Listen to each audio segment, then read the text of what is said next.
Legend has it we could be legends, etched in the stone, forever on thrones. Histories made in the moments. Heroes collide, it's all on the line with our backs against the wall. We came to fight. We came to take what was meant to be ours. There's no place to hide.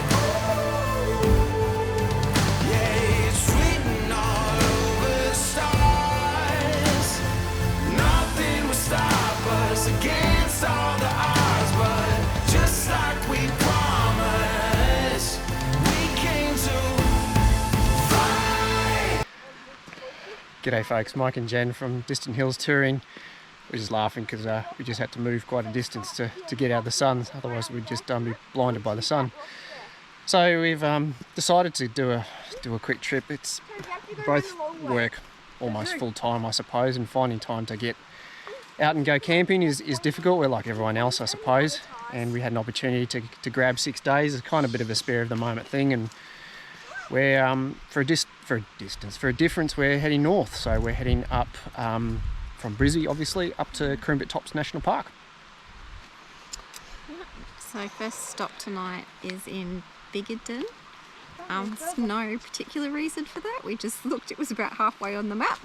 And we hadn't been there before. So yeah, it's been a pleasant drive. Yeah, and it's been an easy drive. So we took went up the highway most of the way, and then we just had a cut in from, where was it, after Gympie, I think, towards Biggedon. Bit of a dirt road in too, which was quite nice. And so we just dropped into the local caravan park because it's just an overnighter. We thought we'd splash out. It's just a simple caravan park, pretty cheap, $30 for all 4 of us, which is fantastic. And we've just bailed at the moment and gone and looked at some of the local touristy things around here. We got a bit of a heads up from the caravan park owner, and this place is called Chowie Bridge, and it's a concrete bridge and quite spectacular for the area. Built in 1905, and it's just a nice way to spend the afternoon. We got here about lunchtime, or in Biggedon about lunchtime, and been a pleasant day actually. Nice and relaxing. Hasn't sunk in that we're on holes yet, but I'm sure that will tonight. Hopefully it's not so cold. So stay tuned. We'll fill you in as we travel along. Too easy. Thanks, guys.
We've just stopped for morning tea.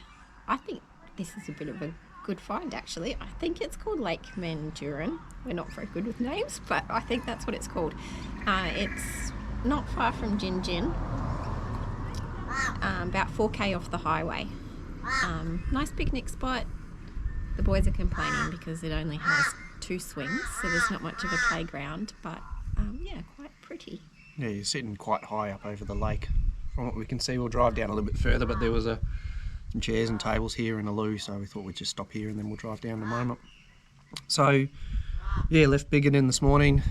Realised late last night that I left my jumper at home. So we're doing a quick dash into Gladstone. They've got a BCF apparently. It is Sunday today, so it is open, and we're hoping it open a little bit further after lunch because we won't get there till after lunch. Yeah, so stop in Gladstone and then to Kroombit Tops, and we'll see what that's like. So we're coming in through Calliope. Calliope. Shocking with names. And yeah, drive up there, see what that's like. It's a bit of a steep drive. We just go on the two-wheel easy access ride drive in. Since we're going all the way up to Gladstone, it makes sense to come that way in. And yeah, set up tonight and we'll see what that's like. Looking forward to getting up there.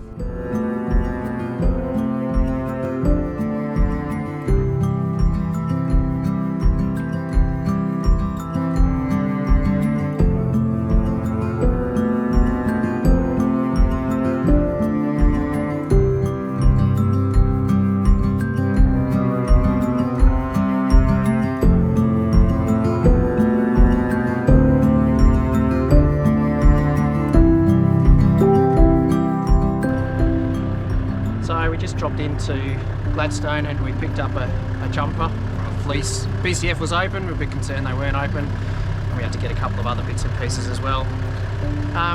There, so we're on the way now to Kroombit Tops. You'll see that it says that it's narrow, steep, windy roads, gravel roads, creeks, crossings, grids and livestock. So we're going up the two-wheel drive track. There are a couple of other ways that you can get in from Billawheeler's one, and also you can come in from the south through near Cania Gorge. Monto, I think it is. They're both more full drive sort of tracks, and you can't really get a two-wheel drive up there, and I wouldn't be dragging a trailer up there either. You don't have a full drive, high clearance full drive, but this track's just a pretty much bitumen most of the way. There's still some dirt, obviously, once you get into the park proper. And yeah, but for us, because we came from Gladstone to pick up the jacket, this is the way that we're coming in, so we might go out a different way. So yeah, so that's us. Head down this road. It's sort of mid-afternoon, so we'll get there a little bit late, but not too bad. And we'll just plod on from there.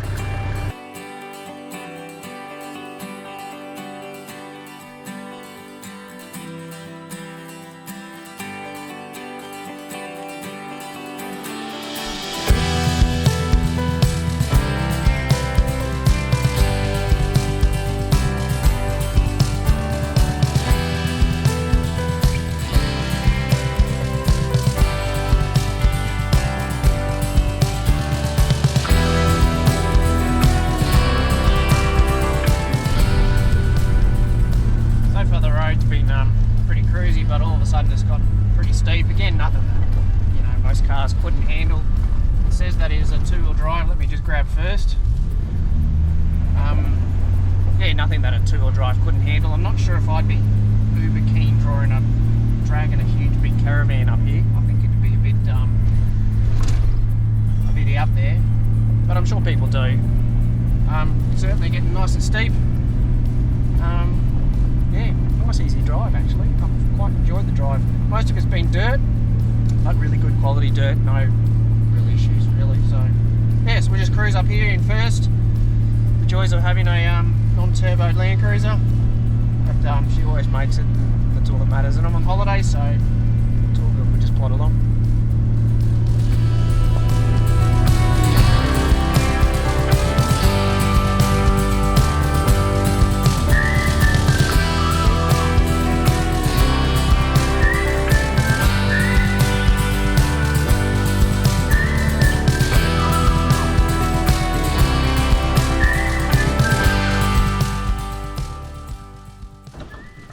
We're here at Kroombit Tops. It's just taken us ages to pick a campsite. It's really beautiful, but there are a lot of trees that we're a bit concerned about camping under. So we found a spot. It's not totally level, but we're just going to disconnect the trailer and spin it around a bit and set up.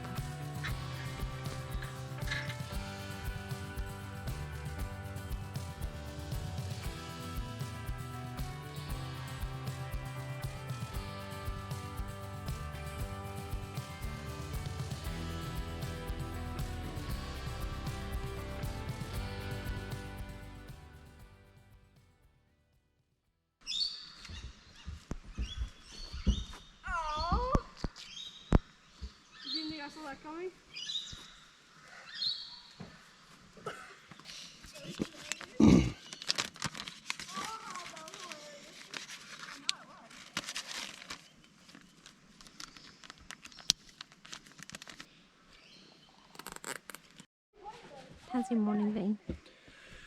How's the morning been? Well, it was a nice sleep.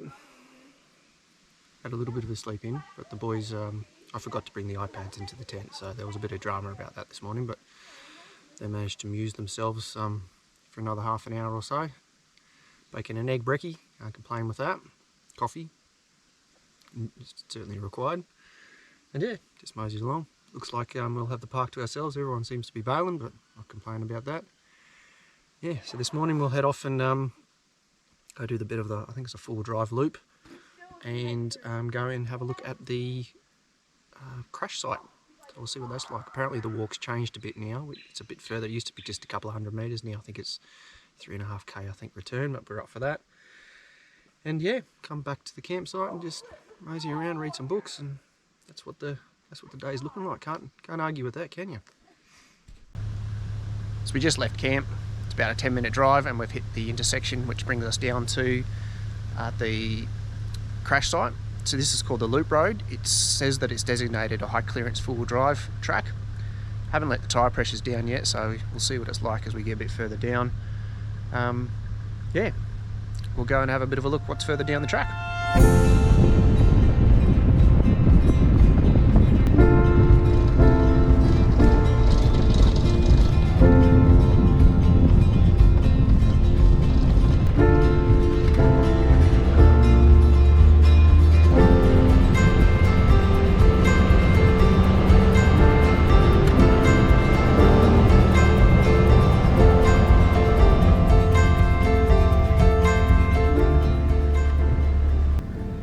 Funny, we were sort of just talking as we were driving this track going, oh, someone must have just graded it, and it's not really 4-wheel drive. It's more, you need high clearance because there's lots of contour banks. Turned around the section to go down to the walls, I think it is, which is the starting point for the walk to the bomber site. And I think we do need to put it in low range. It's pretty steep going down. I would say this is actually a 4-wheel drive track, whereas before it wasn't really a 4-wheel drive track. So GoPro's running, we'll cruise down and see what it's like. Hold on to your gooses.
So it does turn out that you do need a high clearance 4-wheel drive to do this last little bit coming into the wall camping ground.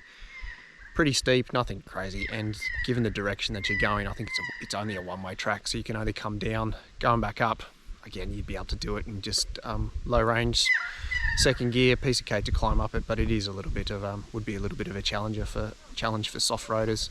So, but yeah, nice drive, nice little area down here. From what I can understand in the research, you used to be able to camp down here. It's called the Walls camping area, but I'm pretty sure you can't camp down here. I'm not sure the reason why at the moment, but maybe it's something that'll change in the future.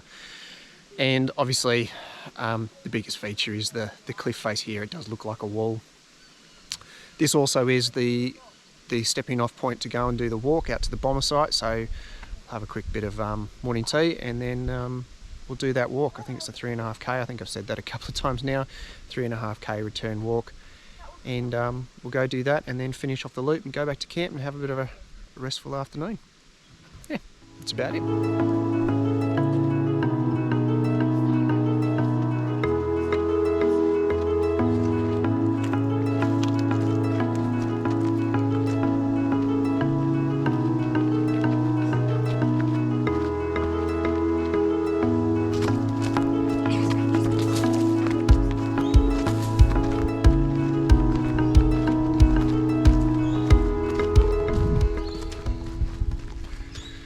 I don't know about any of you guys, but as soon as we go walking, it seems to be this craziness. The kids do jump off everything and they go, we're just doing parkour. It's quite amusing to watch. A couple of times it's ended in disaster and one of them will go over, and anyway, hopefully not this time. We do have a good first aid kit, however, which we does... do use quite often. Yes, you probably haven't noticed, but in other trips we'll, if you keep your eyes out, you'll see bandages and band-aids appearing on the boys. Anyway, part of the fun of travelling with kids, eh?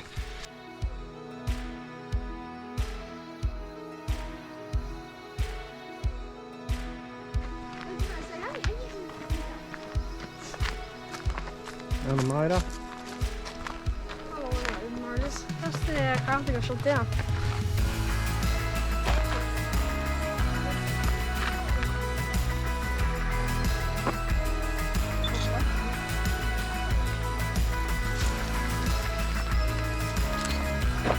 That there looks like one of the caps from the engine, doesn't it?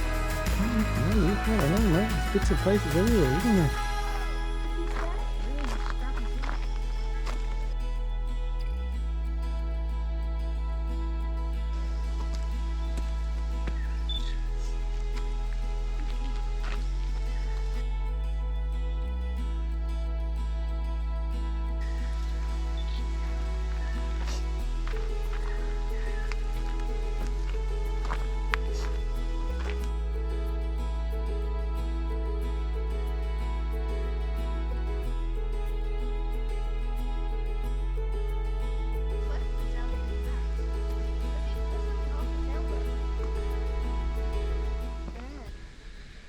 What an interesting sight, and kind of a sombre sight actually.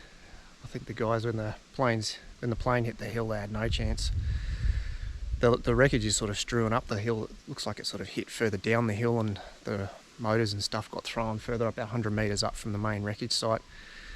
Quite a few people lost their lives here. It was only discovered in, I think, 1994, but it's been here since World War II. 1945 is when it actually occurred.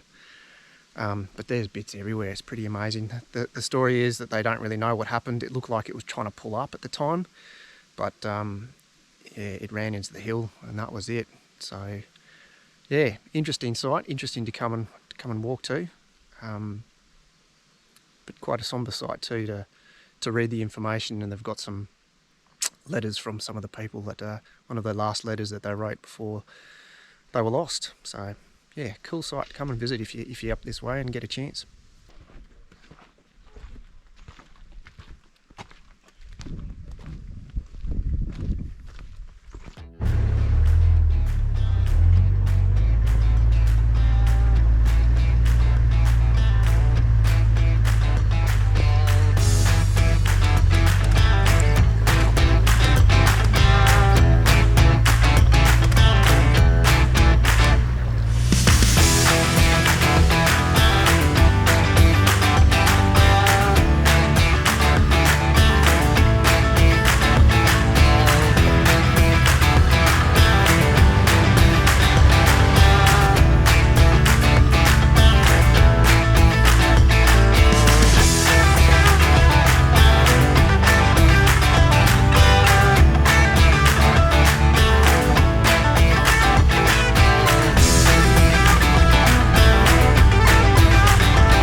an interesting little drive back up the hill out of, what's the place called? The Walls camping area.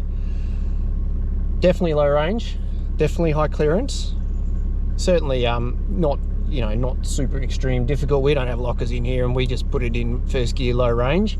It's just a bit of fun. Yeah, a bit of fun. Definitely not camper trailer territory, I think, personally. Maybe if you're a bit out there, give it a whirl, but I certainly wouldn't drag a camper trailer up there. So even if you're not into walking, I reckon, yeah, The track is fun. the track's a good bit of fun. So we caught a bit of GoPro footage, so hopefully it shows it for what it is. Dare say it probably won't. It won't show how steep it is, but if you're into four-wheel driving and you want to do a bit of an interesting little track and don't want to damage anything, then that's the track for you, I reckon. Anyway, we're done. We're heading back to camp. Lazy afternoon. Yeah, lazy afternoon. Yeah, just mosey along from there. Too easy. Thanks, guys.